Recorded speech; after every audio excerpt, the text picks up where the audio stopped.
We often hear, you have to feel it to heal it.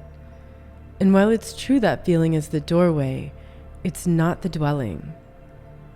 Usually people get stuck in one of two extremes: numbness and can't feel anything, or drowning in the overwhelming feelings. And sometimes it flips back and forth between these two states. But there's another way. We can feel it without getting stuck in it. We can liberate that packet of energy without it overpowering us. We can honor our experience without staying in the captivity of the pain and powerlessness. So the deeper invitation of healing trauma isn't simply to feel more, though that is part of the journey, but by allowing ourselves to feel so we can then allow space for what was underneath the feeling to emerge.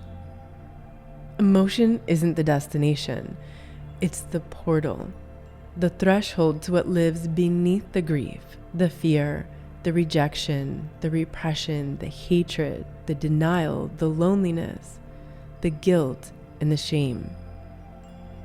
Trauma doesn't just store as feeling energy, it stores as geometry, as the breath you forgot to take because it was heavy with inheritance, as the postures you unconsciously repeat because that was how your body contracted to survive, as the scaffolding your nervous system built to hold a pain that was never meant to stay. And when we finally allow the emotion to move, without fixing it, without fighting it, without running from it, without rationalizing it, but simply letting it pass through presence without resistance or attachment, what remains is space. And that space isn't empty, it's alive with the potential of who you were before the contraction, who you really are. The exiled grief gives way to presence. The fear melts into freedom.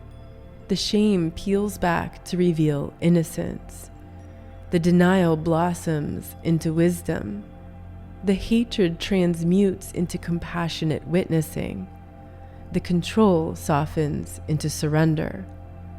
The rejection transforms into belonging. Healing isn't about amplifying emotion. It's about softening the resistance and attachment to the feelings so the body can stop bracing or gripping and begin remembering your original resonance through the restoration of space. Welcome to Inner Integration. I'm Meredith Miller, and this is What Was Never Yours, the anchors that weigh us down. I'm so excited to share with you that my new book is now available on Amazon and Audible. It's called Becoming Whole: How to Prevent Stockholm Syndrome and Transcend Darkness in Your Life and Relationships. This book is an essential guide for understanding the shocking events that have happened in our world since 2020, where we are now, and where we can go if we don't want to follow the path of social engineering that's aiming to keep us in a state of captivity. My goal with this book is to help millions of people see the opportunity to liberate their souls from the learned helplessness caused by psychological and spiritual warfare, so they can thrive during these challenging times, restore wholeness and freedom, and create a better future for the next generations, instead of passing this burden forward. One of my readers called this book a masterpiece and work of transformative art. He said this book puts into succinct and clear words what has occurred over the last 5.5 years and before, and illuminates the opportunity that this cosmic era is now presenting each and every one of us. Check out Becoming Whole by Meredith Miller in print, Kindle, or audiobook format. In this episode, we're going to be clearing space for what wants to be liberated from underneath what we've been carrying. This reveals a subtle but crucial shift in the architecture of healing. Much of the contemporary trauma-informed industry emphasizes feeling it to heal it, and I often see people stuck there, either feeling like something is wrong with them because they can't feel it, so they feel like they can't do something about it, or feeling powerless because they feel overpowered by feeling too much and unable to end that torture. While feeling is essential, that isn't the final destination, it's the portal. What often goes unspoken is that feeling as an isolated act does not resolve or transmute the energy. In some cases, it recycles it. The real alchemy begins after the feeling moves, when it releases its dominance on space in the body. Trauma, grief, shame, these store not only as emotion, but as structure in the nervous system, shapes of contraction in the body, frozen breath patterns, residual identity scaffolding. And when these emotions are metabolized, what remains is space. And that space is not a void, it's potential. The unseen role, carrying what wasn't ours to hold. Some children unconsciously take on the role of emotional scaffolding for a parent's pain. Last year, while doing a deeper dive into my inner work, I discovered that I was carrying my dad's sorrow. It was a background frequency in my life, though much more hidden than my dominant core wound, which was a fear so big I named it terror. My dad was with his mom on his 3rd birthday when she collapsed and died of a heart attack. When my grandfather got home, my dad told him that his mommy was sleeping on the bathroom floor. The bigger trauma for him wasn't her death and the loss of his mother. It was when his dad blamed him for her death because she'd stayed up all night baking his birthday cake. That was how my grandfather dealt with the grief and the guilt of not being there when it happened, by passing the burden on to his 3-year-old son. My dad carried that for his dad because that helped him survive. And there's a bigger ancestral story behind that, which I'll share in another episode. That loss of joy, I believe, is what caused my dad to develop diabetes when he was a young adult, about 19. Yet it was the diabetes and that trauma from when he was 3 years old that actually saved him from the Vietnam War draft. Apparently he had an early draft number, but they discovered his diabetes during the physical exam, so he was disqualified from the military service. It's weird how life works out and how our biggest traumas put us on a different life path, for good or for challenge, yet somehow it's all layered together, guiding us toward our destiny. So it wasn't until last year that I discovered I was carrying sorrow for my dad and I didn't want to carry it anymore. I decided I wanted to feel my own joy fully without his sorrow riding beside it. I released myself from the obligation of being his emotional translator. I asked the Creator to teach me how to feel safe without carrying the emotions that my dad and other people aren't able to feel. I realized during the dissolution of that pattern that I always wanted my dad to see me, and I never really felt like he could see who I am. He saw me through his own distortions. He was unable to feel me as he had numbed the pain he was carrying because it was too much. My dad was very empathic underneath his programming, and I think feeling was difficult for him because it overwhelmed him. It was a lot for a 3-year-old boy to carry that burden. We all see others through the distortions of our own lens. Our parents were shaped by their own traumas and those they inherited from those who came before them. When you see your kids, you're probably seeing them through your own distortions and programming. A few years ago, a psychic medium told me that my dad was concerned about my loneliness. At the time, I was very lonely and alone, feeling a deep sorrow about what was happening in the world, which resonated with what I was already carrying. I couldn't let myself really feel the sorrow, so anger was the easier emotion. That's how my dad avoided the sorrow too. Anger feels more powerful than the more vulnerable emotions it protects us from. And perhaps with less of a veil from the other side, my dad's spirit was sad that I was carrying his loneliness, which was the sorrow he wasn't able to feel. I unknowingly held it because from a very young age, I saw him trying to hide it.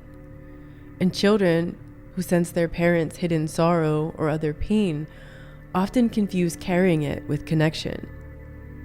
But my solitude nowadays isn't the same as my dad's loneliness. His was a hollow space filled with the ache of unmet sorrow. Mine is a fertile stillness now, filled with breath and presence. A few months ago, on the anniversary of his death, I realized that the sorrow was gone, but what was left was the structure I had built around it to help me hold it all those years. I was still carrying the habit of holding a sorrow that didn't belong to me. There's a deep loneliness in the role of carrying the pain that doesn't belong to us. This creates an invisible exile inside the child. They are with the parent, but not seen or attuned with. Often the adult child doesn't realize the sorrow or other pain they feel isn't even theirs. It's a residual imprint from emotional co-regulation born of survival, not coherence. When we carry a parent's unintegrated emotion, we construct inner patterns to accommodate that burden. For example, over-responsibility or over-functioning, performance or perfectionism, emotional vigilance and defensiveness, a quiet sense of grief with no known origin, joy that feels conditional, limited, or fleeting, resentment or hatred, shame or self-pity. These turn into anchors that weigh us down. We try to navigate the seas of life and we don't realize that the anchor is keeping us stuck.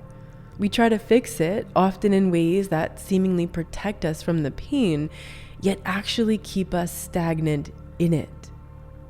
What are you holding in your body for someone else? The scaffolding release. We learn survival mechanisms in childhood to feel safe. But a child doesn't just want to be safe. A child wants the parents to be safe too. So you probably learned to hold a weight that wasn't yours. That was how you made yourself feel safe and how you tried to make your parents feel safe too. That was the intelligent response at the time because it helped you survive. But now you're allowed to release the obligation of carrying that pain and then disassemble the scaffolding. This isn't about blaming, rejecting, or rebelling against your parents. It's about recognizing that you can set yourself free from holding what they couldn't feel. What I discovered is that even after the primary emotion is released, the scaffolding can remain. Not as active emotional pain, but as a subtle shape in the psyche, a posture causing a structural issue in your skeleton, a tone distorting your presence because your nervous system still checks the room before fully relaxing. That scaffolding is bulky and heavy. It also distorts the perception of what's underneath.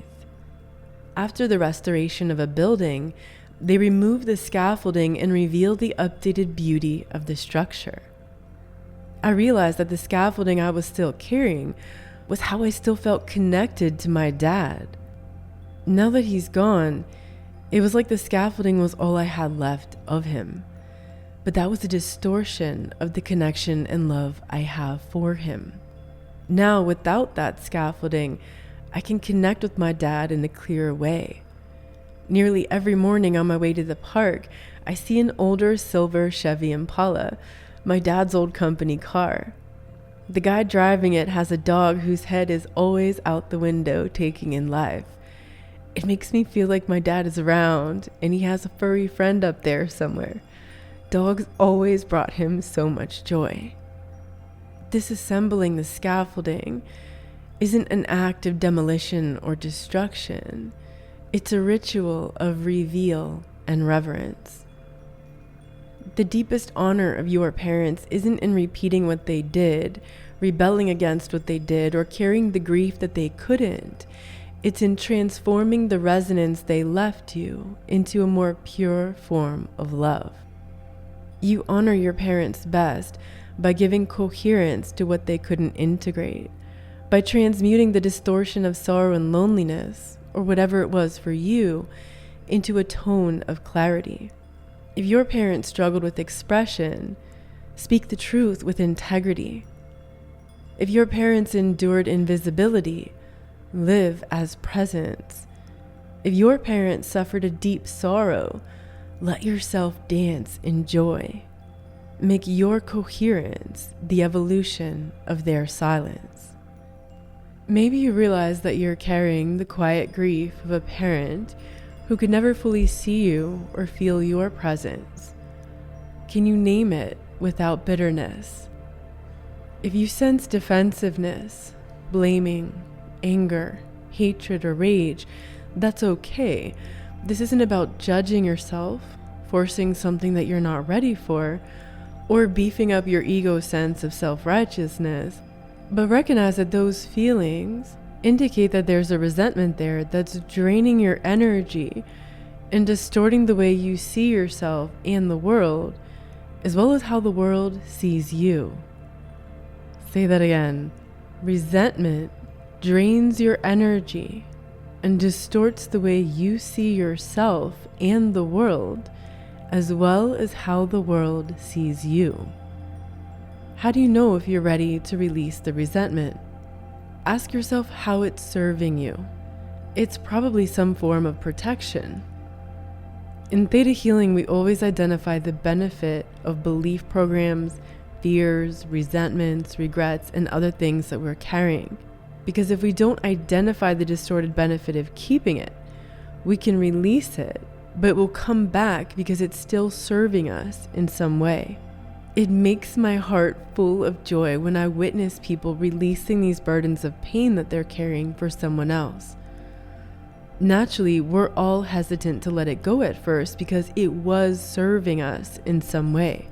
But when I help people to see that it was never theirs, and when they see the cost of continuing to carry it, it's like a light turns on and they're ready to release something they've been carrying for decades. They cry when they liberate themselves from these weights, and it's so beautiful to witness that liberation as they begin to respond to life in new ways, free from the anchors that were once holding them in place. Many of us became the scaffolding for our ancestry. That becomes the anchors that weigh us down in life and the burdens we pass forward unknowingly, like those who came before us. What was never yours, the inherited emotional tone. We all inherited trauma, and we continued to inhale it during the moments we felt our parents' breath waver in a room. It begins unspoken, yet felt. This emotional imprint happens early, before language, in the womb. The child perceives the parent's sorrow or fear or other emotional pain not as an external thing, but as part of the atmospheric field.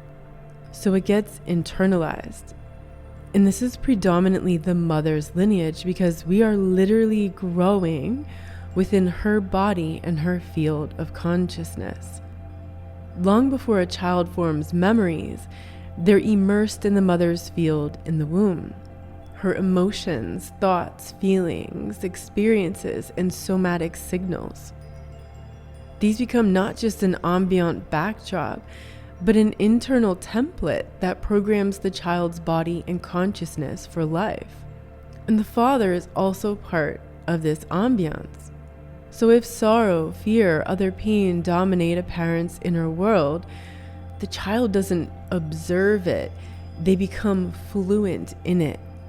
It becomes their native emotional language. They become emotional translators for their parents' exiled emotions, much as children of immigrants often become the linguistic bridge for their parents in a new land. I shared in earlier episodes about the terror imprint I received from my mother's lineage and the core wound that I named, I don't have the right to exist.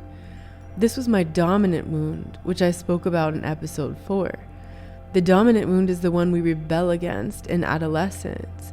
It's the one we're more aware of, even if we haven't named it in words yet. The wound I got from my dad's lineage was the sorrow. This was the more elusive wound.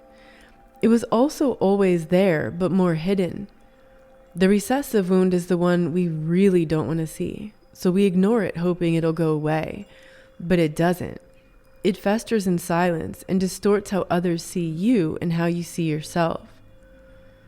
The lonely sorrow that my dad carried was linked to the false guilt that my grandfather transferred to my dad when he blamed him for his mother's sudden death. It was a false accusation on top of the loss, which led to rage and explosive anger that my dad would only let come out during football games. That wound sounds like, it's all my fault. And that's not a surface level blame. It's an existential blame, not for what my dad did, but for being the one who felt it at 3 years old when no one else could. This sorrow of carrying a guilt that didn't belong to him caused him to suppress his joy because feeling anything felt dangerous because it would mean feeling everything. The childhood phase, the emotional scaffolding forms. When the parents have unresolved trauma, instead of the parent's nervous system co-regulating the child to a sense of safety, the child learns to co-regulate the environment. This is a survival mechanism. The emotional burdens that couldn't be metabolized by the parents find storage in the child. So scaffolding is formed to hold it all together. The child believes this is love to carry these burdens. And it is, but of the survival kind. And love forged in the fires of fear carries distortion. And that distortion echoes across generations. The adult phase, echoes of the ancestral resonance. The adult begins repeating patterns, drawing relationships or situations that echo the distortions of the inherited tones. The relationships, situations, and experiences of these patterns aren't punishments, and they're not random traumas. They're resonant mirrors, pulling to the surface what was buried before memory. The adult thinks, why is this happening to me? It feels inescapable. But the real question that interrupts the generational pattern is, what frequency am I unconsciously transmitting, and whose pain am I carrying? The inheritance evolves. To allow your ancestors' imprint to evolve through you, not at your expense, means honoring what they carried without becoming the container for their unfinished stories. It means recognizing that you're not a vault for their unresolved grief, fear, or limitations. You're a harmonic continuation, an evolving essence of your lineage, not a carbon copy. When your ancestors' imprint evolves through you, it moves like light through a prism, no longer a weight upon your shoulders. You let it refract into new colors, new expressions, new patterns. You don't repeat their fate. You transmute its tone into a new way of living and being. This is the rethreading moment, when exiled grief transforms into presence, not by fixing the past, but by recoding it so it carries a different tone now. Allowing the ancestral imprint to evolve through you, but not at your expense, means you don't diminish your joy to match their sorrow.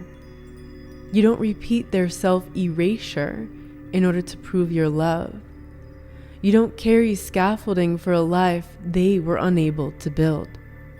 So their grief doesn't become your legacy. Their silencing doesn't become your silence. Their exile doesn't become your emotional blueprint. Instead, you carry the permission they never had to feel, to see and be seen, to soften into grace, and to become the presence that liberates yourself and your lineage. You evolve their imprint when you speak, dance, sing, and dwell in ways they never could. It's a recalibration of truth.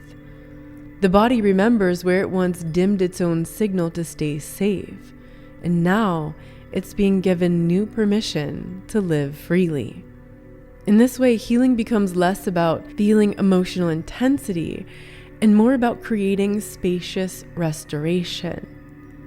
You're not making more emotion, you're making more room for what is more potent than emotion and what can be revealed as you allow the emotion to be liberated. Your essence. You're the space, not the scar. Feeling doesn't mean drowning, but arriving.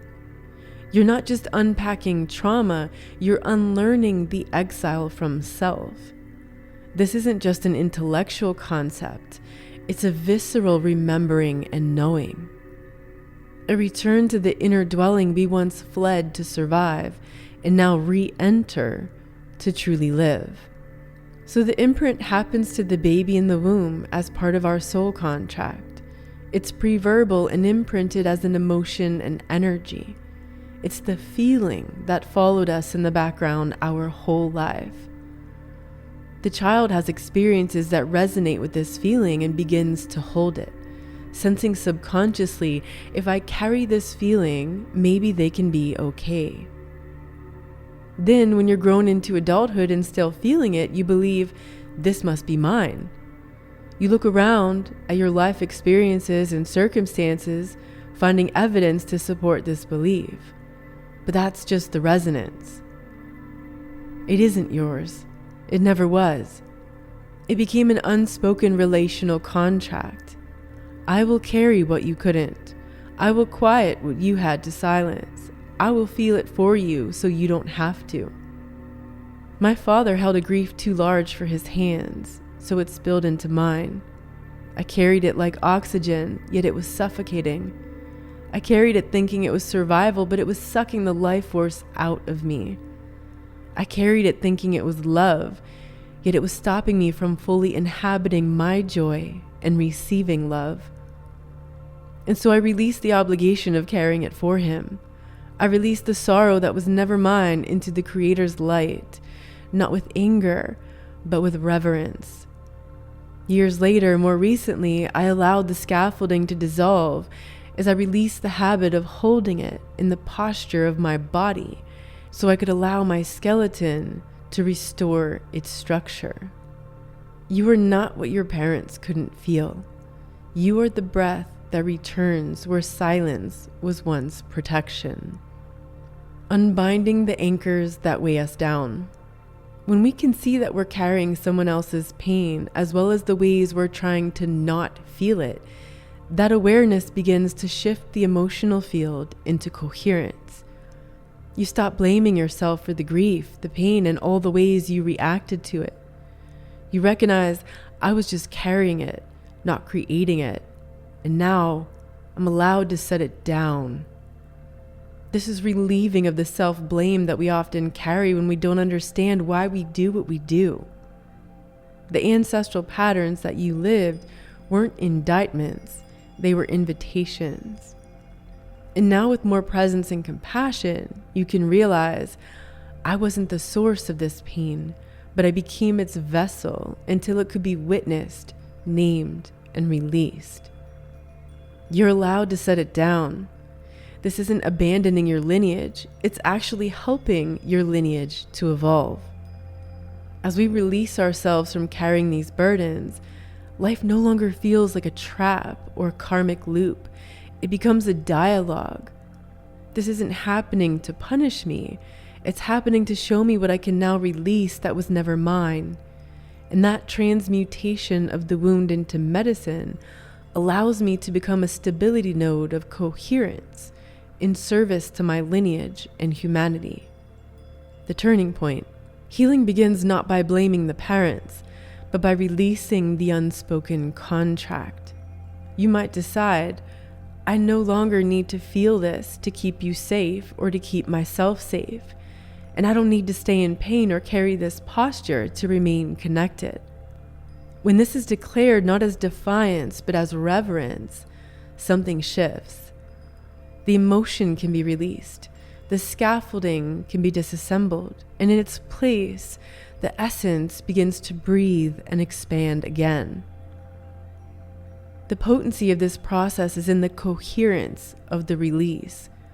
This way it's leaving through your harmony, not your wound.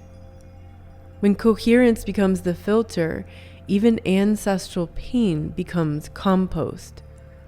Not recycled trauma, but transmuted into truth, wisdom, and other gifts. This becomes the medicine you share with others. What you send out through fear or anger will echo. What you release through coherence will dissolve. When we try to release from our wound, we're still speaking the language of the pain. But when we release from our wholeness, the distortion has no anchor. It leaves because it has nowhere left to stay. In upcoming episodes, we're going to explore the anchors that distortion can grip onto, keeping us in the same behavioral and emotional loops as our ancestors. There's 9 main energetic anchors that keep distortion in place and block us from feeling and releasing the pain. 1. Unfelt grief, experienced as numbness, becomes a gravity that attracts echoes of loss. Grief that's been exiled and unexpressed stays in the body, echoing through present experience. What have I lost that I haven't let myself mourn? 2. Defensiveness. This creates self-protection, hardness, and tension, which fuels energetic tethering. Often we defend ourselves not against others, but against feeling what was once too much. Where am I protecting an old wound instead of letting it heal? 3. Fear. Fear contracts the field, making space for distortions to loop, using control as the illusion of safety. But naming the fear starts to dissolve it. What am I afraid will happen if I stay open? 4. Shame. Shame fuses identity to the pain, turning it into a narrative, making us the architects of our own absence. Shame hides truth inside false identity. What part of me have I decided is unlovable? 5. Blame or projection. This externalizes the wound without releasing it. The outer world mirrors the inner, and that mirror is an invitation inward. What part of this conflict reflects something unhealed in me? 6. Denial, avoidance, or bypass. This holds the pain in stasis, suspended between worlds. It freezes distortion and requires a lot of energy to maintain. But clarity comes when we allow the unspoken to be named. What truth am I avoiding because it would change everything? 7. Resentment. Resentment recycles the energy as if rehearsing the trauma of betrayal and transgressions. It's a heavy, heavy weight to carry. Resentment is often just pain in disguise. Naming the truth dissolves the grip. What need of mine went unmet? Or what boundary was violated that I haven't honored? 8. Over-explanation. This is the echo of being unheard and disbelieved. It tries to fix and control what can only be felt and released. Sometimes stillness is the medicine. What feeling am I trying to avoid by explaining it away? 9. Escape. Escape seeks relief before resolution, so the distortion reattaches. Every escape path inevitably leads back to the thing we tried not to feel. But once felt, it no longer chases us, and we don't have to run away anymore. What have I been unwilling to sit with in stillness? These anchors aren't flaws, they're signals. Echoes of our lineage asking to be witnessed, named, and liberated. Stay tuned for this 9-part mini-series on the emotional anchors we unknowingly carry and the way back to coherence. This series is for the ones who feel tired of holding what was never theirs to carry. This is going to be a powerful exploration to help you alchemize the emotional and behavioral anchors weighing you down and distorting your life and relationships. I love helping people to witness the frozen emotions causing defense and distortion so they can move into a new way of being and living, free from the old burdens, and into a new experience of lightness, coherence, and essence. You didn't arrive here by accident. You came carrying something, maybe many things. I believe we choose our genetics, our family, our birth date and birthplace, so our soul could learn and evolve, so we could have the opportunity to liberate ourselves, and in doing so, offer liberation and peace to our ancestors, so we could upgrade the lineage for future generations. And all of that had to happen so we could experience the particular traumas that contain the codes for our soul calling and the service we're here to bring the world. I believe that now is the most important time in human history to become stability nodes, anchoring coherence instead of distortion into the field as we move through these tremendous shifts in our world. We've been taught to transcend, to bypass, to suppress, to avoid, to rationalize. But rarely are we taught to feel without numbing or getting stuck in it. And so emotions become anchors, locking us in behavioral loops and patterns that block the liberation of our souls, the kinds of experiences we want to create in this life, and the legacy we want to pass forward. This upcoming series is about transmuting those anchors, to trace the grief that wasn't ours, to name the fear that paralyzed our lineages, to release the shame that turned silence into survival. Each episode will unfold one anchor at a time, returning breath to create space where this old stuff was filling before. This work isn't about fixing you. It's about remembering how to feel again, that it's safe to feel it, that you're allowed to name it, and you can give yourself permission to finally release what no longer belongs to you. Presence is our alchemy. Coherence is our compass. And each episode is going to be a portal to shift out of the distortion and into presence and coherence. If this message speaks to your soul, make sure to subscribe or follow wherever you listen to podcasts. Share this with someone else on the path, someone who's ready to go deeper, beyond the surface of healing and into true integration, beyond the personal and into the ancestral, collective, and planetary layers too. And if you'd like to leave a message or a note for me, something that resonated, something you want to hear more about, you can leave a comment or find a link in the show notes where you can send me a private message. If you'd like to work privately with me, you'll find the link for one-on-ones in the show notes or on my website, innerintegration.com. I would love to help you connect with these themes in your own life so you can transmute them for yourself and your own lineage, creating a positive impact in your life and the world around you. I also have an epic 3-month transformational journey called Becoming You, for those who want a guide to walk with you as you take a deep dive into your own inner alchemy of wounds into wisdom, embodying your purpose and leading with light. Remember, keep listening within. No more playing small. It's time to remember who you are. The world needs your wholeness now more than ever. You are not the wound. You are the medicine. Let your trauma become your map to purpose. Thank you for joining me today for this transmission of the Inner Integration Podcast. You're not broken. You're not behind. Your trauma wasn't a detour. It was initiation, an immersion into the very wisdom your soul came here to embody. To go deeper into this work, visit innerintegration.com. And until next time, big hug to you.